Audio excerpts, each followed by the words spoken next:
की निवडणूक सोपी आहे, पण 5,000 लोकांनी तिकीटं मागितलेली आहे.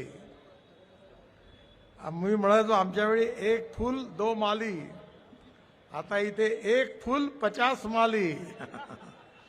आता एक सुंदरी आहे आणि 50 जण म्हणते माझ्या जमवा. आता कोणाचा जमवा. ते भाजपचा जर महापौर राहिला आणि विकासाच्या गाडीला 3-3 इंजिन लागले तर ही स्थिती बदलल्याशिवाय राहणार नाही असा मला विश्वास आहे. आणि म्हणून माझी आपल्या सगळ्यांना विनंती आहे की निवडणूक सोपी आहे, पण 5,000 लोकांनी तिकीटं मागितलेली आहे. मी म्हणायचो आमच्या वेळी एक फूल दो माली, आता इथे एक फूल 50 माली.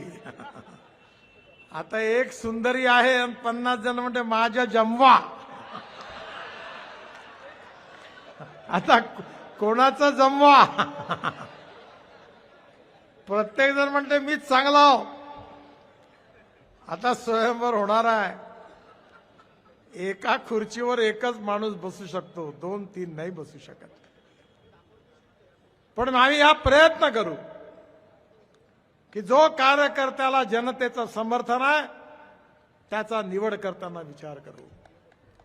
जो कार्यकर्ता निष्ठावान आहे, ज्याने अनेक वर्ष काम केलं आणि निवडून येतोय, त्याला प्राधान्य देऊ. जात पंथ धर्म भाषेशी काही घेणं देणं नाही आम्हाला.